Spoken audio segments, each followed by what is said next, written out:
Pick a side, pick your poison. Pick a side, pick your poison. Pick a side, pick your poison. Ain't no picking on me, y'all about to get me going. My name is Jay's the Dragon, and welcome to my build guide series, where I will explain how to build the X-Men as playable characters in 5th edition Dungeons & Dragons.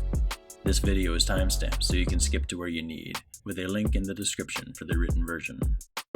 My disclaimers are as follows. Official, third party, UA, homebrew, in that order. Mechanics over description, flavor is always optional. Builds work in every tier of play. And lastly, magic items are not requirements for a build to work.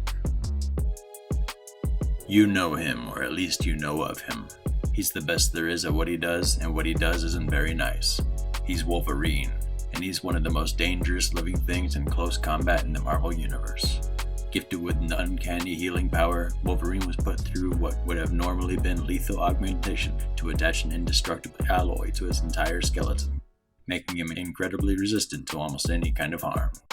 Wolverine is capable of terrifying savagery, better than almost anyone, but under that fury is the soul of a master. Trained in multiple martial arts and fluent in many languages, there is a lot more to the long-lived berserker than he ever lets on. He's short, tough, long-lived, doesn't age, and furry, so dwarf. Mountain dwarf to lean a bit tall by dwarf standards, and to increase his strength and constitution.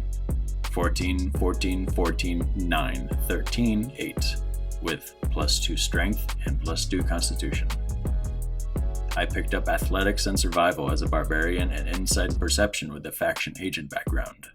There are other skills that would be very thematic, but much like Wolverine, I had to make cuts somewhere. Start with 1 level in Barbarian to learn Rage and Unarmored using Dex plus Con. MC to Monk 5 for Monk features and extra attack. Back to Barbarian 4 to get Reckless Attack, Bear Totem, and another ASI. Finish to Monk 16 to get the full breadth of the Monk line, minus the highest level features which we won't really miss. This doesn't really make use of Stunning Strike or other key-based DCs, so leaving Wisdom at 13 is acceptable. The Metal.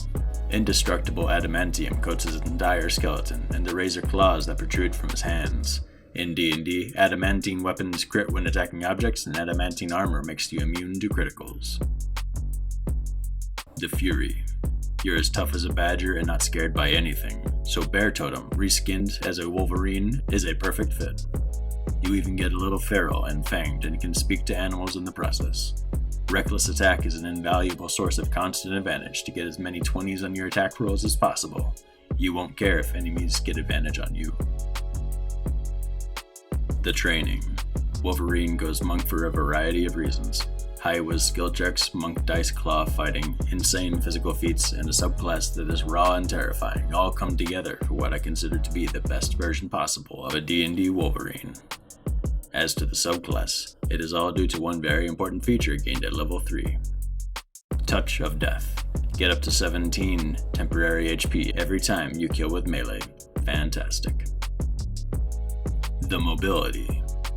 You don't carry a ranged attack, but that doesn't matter because nothing can keep you away from them. Scale walls, dash 100 feet, and leap several strides through the air to deliver death to anything not staying far up in the sky.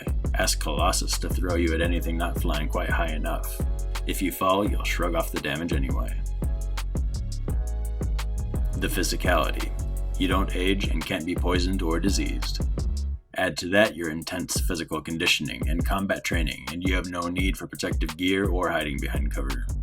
The only things dumb enough to not flee immediately will quickly find that shooting you and blasting you just doesn't work due to deflect missiles, evasion, resistance to all the psychic damage, proficiency and advantage to all saves, and immunity to crits due to adamantine bones, to say nothing of your healing. The Claws. To get Wolverine's claws, use Delver's claws for the look and short-range blind sight. Instead of replacing these for better items later on, you are encouraged to try fusing its effect with another item's enchantment as detailed in the DMG section on modifying an item, turning the Delver's claws, which are like Wolverine's default bone claws, to his adamantium claws by adding adamantine to it, as well as adding a magical plus to hit and damage, and/or adding the Sword of Sharpness enchantment. The healing factor. Combine Monk's patient defense key skill, Dwarf's racial feats, and 2 additional effects to make you a wellspring of self-healing every round. Feat Dwarven Fortitude. You have the blood of dwarf heroes flowing through your veins. You gain the following benefits. Increase your constitution score by 1 to a maximum of 20. Whenever you take the dodge action in combat, you can spend 1 hit die to heal yourself. Roll the die, add your constitution modifier, and regain a number of hit points equal to the total. When you roll a hit die to regain hit points, the minimum number of the roll equals twice your constitution modifier, before adding con again to the total. Periaptive Wound Closure. Whenever you roll a hit die to regain hit points, double the number of hit points restored. With these 2 feats and the magic item, each bonus action patient defense lets you use 1 hit dice to heal, minimum con times 3, then double that amount. That's 30 healing with the dodge as action, and or for just 1 key point on a bonus action. With max con and 20 levels, you'll be well above 200 health as well. Magic item wishlist. Delver's Claws times 2, 1 for each hand. Sword of Sharpness, enchantment added to the claws. +1, 2, or 3 added to the claws. Adamantine to further add to the claws. Adamantine armor to apply to your unarmored defense using body. And Periaptive Wound Closure. Tactics. Even with nothing else but his feats and subclasses chosen, Wolverine is able to withstand and heal back a lot of damage. Wolverine gauges 2 factors when fighting, his enemy's health and his own. When both the enemy and Wolverine are at full health, he trades hits with reckless attack in a crowded melee to get them close to death at the cost of some of his own HP. On successive rounds, Wolverine can pace the fight with steady damage and self-healing, or go all in for a kill confirm and gain temporary HP from it. Touch of Death 17 temp HP, and Durable Dwarven Fortitude's 15 regained HP both count for double when all damage in is resisted due to bear.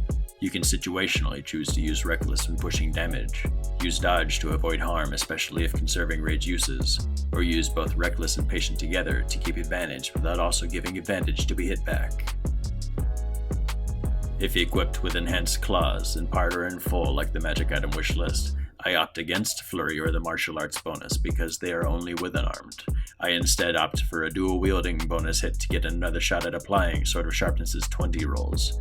Reckless attack every time for twice the chances at rolling 20s. Attack with 3 weapon hits, all at advantage for roughly 27% chance to roll a natural 20.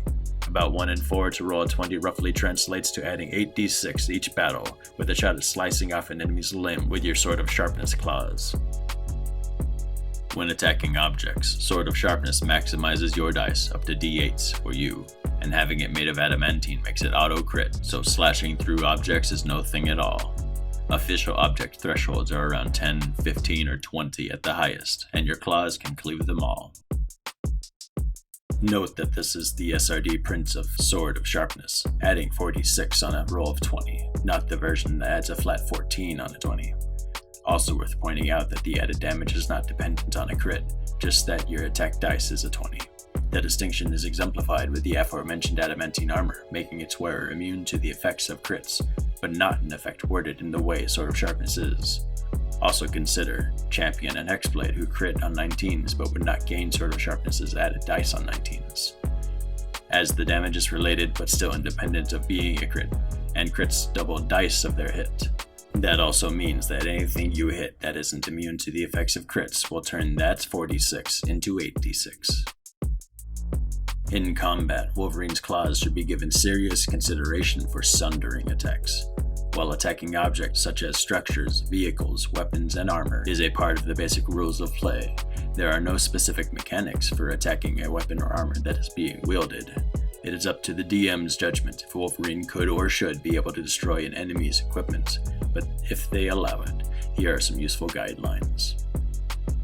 A disarm is a kind of attack covered in the DMG that is contested by the enemy's athletics or acrobatics roll, giving them a chance to avoid the effect with the higher of the 2 skills. It is similar to grappling, but initiated by your attack roll instead of an athletics check. Use this as the basis of a sunder, where instead of causing the object to drop on a success, you damage it instead. Damage to objects is loosely covered in the basic rules, with ACs, HPs, and damage thresholds of different materials. And rest assured, an adamantine sword of sharpness defeats it all, though a DM might determine that certain materials are immune to certain damage types, like a club can't damage a rope, for instance. Magic items are generally resistant to all damage, and may have the added unbreakable minor property, also in the DMG. This should be a baseline for certain Marvel Comics special metals like adamantium and vibranium. Artifacts specifically are nigh indestructible, as are specific callouts like the unbreakable arrow. This concludes my guide on how to play Wolverine. As just a fun extra, if you were to build a mini of Wolverine, this is how he might look. I do hope you enjoyed this. If you have thoughts on what you do to improve it, questions, or if you've played this, feedback on how it went, or anything else, please leave a comment. Definitely subscribe and ring the bell icon for notifications, as I have many more builds on the way. And as always, thank you for watching. Pick a side, pick your poison.